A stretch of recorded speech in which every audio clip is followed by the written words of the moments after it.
नमस्कार, एक बार फिर से स्वागत है सभी का संस्कृत नमः संस्कृताय चैनल पर। आज हम महर्षि वाल्मीकि द्वारा रचित संस्कृत वाङ्मय से रामायण का सामान्य अध्ययन करेंगे। सबसे पहले हम रामायण कालीन समाज के बारे में जानेंगे। रामायण कालीन समाज कैसा था? रामायण काल समाज में रामायण का स्वरूप जो था वह पितृसत्तात्मक था। अयोध्या से पिता की आज्ञा के लिए ही राम वन गए, यह इसका महत्वपूर्ण उदाहरण है पितृसत्तात्मक का। अगर पतिव्रता स्त्रियों में देखा जाए तो सीता, अनसुया, कौशल्या, सुलोचना आदि के नाम प्रसिद्ध थे। शिक्षा का स्वरूप इसमें देखा जाए तो मौखिक था, अर्थात उस समय मौखिक रूप से शिक्षा दी जाती थी, लिखित रूप से शिक्षा उस समय नहीं दी जाती थी। बालक प्राय गुरुकुलों में आचार्य के सानिध्य में अध्ययन करते थे। राजकुल के बालकों के लिए विद्या और कला के साथ साथ सैन्य विद्या का अध्ययन भी आवश्यक था। 4 वर्ण प्रचलित थे उस समय: ब्राह्मण, क्षत्रिय, वैश्य और शूद्र। इस प्रकार कुछ पॉइंट्स के द्वारा हम जान सकते हैं कि इस रामायण कालीन समाज में सभी प्रकार से उन्नत, समृद्ध, आदर्शपूर्ण समाज था, सुदृढ़ था, सुसंगठित था, यानी कि हर प्रकार से परिपूर्ण समाज था उस समय। तो ये थे रामायण कालीन समाज के कुछ तथ्य। अब हम रामायण के साहित्यिक महत्व को जानेंगे। रामायणस्य साहित्यिकं महत्वम्। आदि काव्यम वाल्मीकि रामायणम संस्कृत वाङ्मयस्य अनुपम रत्नम विद्यते। आदि काव्य वाल्मीकि रामायण संस्कृत वाङ्मय का अनुपम रत्न है। काव्य क्षेत्रे एतस्य विलक्षणम साहित्यिक महत्वम वर्तते। काव्य के क्षेत्र में इसका विलक्षण साहित्यिक महत्व है। तद्यथा साहित्यिक महत्व किस प्रकार से है?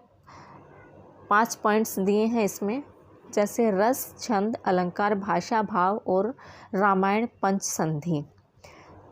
सबसे पहले रस के बारे में जानते हैं। कौन सा रस है इसमें? श्लोक के माध्यम से रस को बताया गया है कि कौन सा रस रामायण में है। माँ निषाद प्रतिष्ठाम त्वम गमः शाश्वती समाः यत् क्रौंच मिथुनादेकम अवधि काम मोहितम इति। जिस किसी ने भी रामायण पढ़ी है या देखी है वह इस श्लोक को ज़रूर जानते होंगे, क्योंकि ये वेरी इम्पोर्टेंट श्लोक है आपकी परीक्षा के तौर पर। तो इस श्लोक को आप ज़रूर पढ़ें और समझें। इस श्लोक की हम यहाँ पर हिंदी देख लेते हैं कि माँ निषाद को यह इस श्लोक के माध्यम से महर्षि वाल्मीकि ने निषाद को श्राप दिया था कि हे निषाद, प्रतिष्ठां त्वं गमः शाश्वती समा, कि तुम्हारी प्रतिष्ठा कभी ना हो।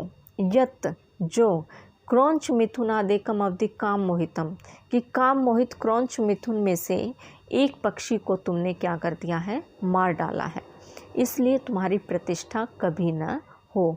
यह वाल्मीकि ने निषाद को श्राप दिया था इस श्लोक के माध्यम से। क्योंकि आपने जिसने भी रामायण देखी या सुनी है वो जानते होंगे इस श्लोक के बारे में कि एक काम मोहित क्रौंच मिथुन में से एक पक्षी को जब मार डालते हैं निषाद, तो वाल्मीकि जी के हृदय में दया का भाव उत्पन्न हो जाता है, और दया का भाव उत्पन्न हो जाने से ही उन्होंने इस श्लोक को लिख डाला था। तो इस प्रकार से आगे हम देखते हैं कि क्रौंचवध रूपिका आरुणि घटनातः उद्भूत रामायणे ग्रंथे करुण रसस्य एव प्राधान्यम। रामायणे ही करुणो रस है। रामायण में निश्चय ही क्या है? करुण रस है। क्रौंचवध रूपी आरुणि की घटना से उद्भूत रामायण ग्रंथ में करुणा का रस ही प्रधान है। रामायणे ही करुणो रस है। रामायण में निश्चय ही करुण रस है। इस प्रकार आप जान गए होंगे कि रामायण में कौन सा रस प्रधान है? करुण रस। रामायणम एतद 9 रस रुचिरा कृति ही। रामायण में इस प्रकार से 9 रस हैं। अत्र यथास्थानम सर्वेषाम अपि रसानाम अभिव्यक्तिर अवलोक्यते, कि यहाँ यथास्थान जहाँ पर उनका स्थान है सभी में ही रसों की अभिव्यक्ति है। तत्रापि विप्रलम्ब शृंगारस्य करुणरसस्य च अभिव्यक्तौ चरम उत्कर्षत्वं लक्ष्यते। वहाँ भी क्या है, विप्रलम्ब श्रृंगार का और करुण रस की अभिव्यक्ति चरम उत्कर्ष पर है। तो इस प्रकार से अगर रामायण में आपसे रस की प्रधानता पूछी जाए तो करुण रस है। और यह श्लोक वेरी वेरी इम्पोर्टेंट है, कई बार आपकी परीक्षा में आ चुका है। इस श्लोक को आप याद करें किसके द्वारा लिखा गया है और यह भी याद करें। अगला है छंद।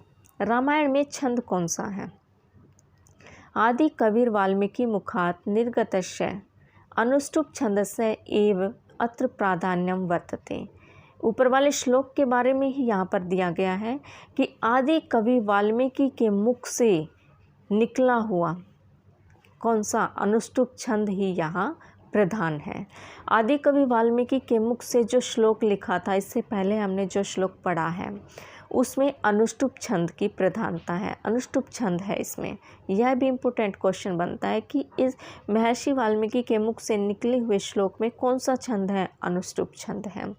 सर्ग अन्ते उपजाति भुजंग प्रयात पुष्पिताग्रा इत्यादि अन्य छंदासी अपि प्राप्यन्ते। सर्ग के अंत में उपजाति भुजंग प्रयात पुष्पिताग्रा आदि अन्य छंद भी प्राप्त हैं। उसके बाद है अलंकार। रामायणे अनुप्रास उपमा रूपक उत्प्रेक्षा अनन्वय अर्थांतर न्यास आदि शब्दार्थ अलंकाराः स्वाभाविकतया प्रयुक्ताः। रामायण में अनुप्रास उपमा रूपक उत्प्रेक्षा अनन्वय अर्थांतर न्यास आदि शब्द अर्थ अलंकार स्वाभाविक रूप से प्रयुक्त हैं। भाषा और भाव इसमें काव्य सौंदर्य दृष्टिया भाषा सहजा सरला प्रवाहात्मिका च वर्तते। काव्य सौंदर्य की दृष्टि से भाषा सहज सरल और प्रवाह में है। रामायण पंचसंधि है। रामायण में पंच संधि, मुख संधि, प्रतिमुख संधि, गर्भ संधि, विमर्श संधि और निर्वहन संधि। तो इस प्रकार से रामायण का कुछ साहित्यिक महत्व हमने जाना।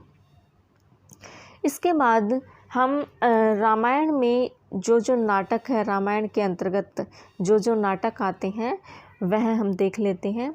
नाटकानि, नाटकों में अभिषेक नाटकम और प्रतिमा नाटकम भास द्वारा रचित है। महावीर चरितम उत्तर रामचरितम भवभूति द्वारा रचित है। अनर्ग राघवम मुरारी द्वारा लिखित है। बाल रामायणम राजशेखर है। कुंदमाला दिंगनाग है। प्रसन्न राघवम जयदेव। हनुमान नाटकम दामोदर मिश्र है। तो आप इन नाटकों के बारे में और इनके कवियों के बारे में विशेष रूप से ध्यान रखें। उसके बाद चंपू काव्यानि, रामायण के अंतर्गत जो चंपू काव्य हैं वे हैं रामायण चंपू भोज द्वारा लिखित, राम कथा अनंत भट्ट, उत्तर चंपू वेंकटाध्वरी, चंपू रामायणम लक्ष्मण भट्ट है। इस प्रकार ये नाटक और चंपू काव्य थे। उसके बाद रामायण के बारे में एक विशेष कथन है, रम्या रामायणी कथा। रम्या रामायणी कथा ये विशेष कथन, अगर यह पूछा जाए कि यह कथन कहाँ से लिया गया है तो रामायण से, ठीक है, इसको आप याद रखें। रम्या रामायणी कथा विशेष कथन के रूप में बताया गया है। यह रामायण में आख्यान जो हैं वह 3 हैं। शुनः शेपाख्यानकम, नंबर 2 पे ऋषय श्रृंगाख्यानम, नंबर 3 गंगावतरणाख्यानम। उसके बाद रामायण के कुछ ग्रंथ हैं, अन्य रामायण ग्रंथ जो माने गए वह टोटल 6 हैं। अध्यात्म रामायणम, अद्भुत रामायणम, अगस्त्य रामायणम, आनंद रामायणम, मयंद रामायणम, भुसुंडी रामायणम, ये अन्य रामायण ग्रंथ हैं। आपके ये सारी चीज़ें नॉलेज में होनी चाहिए।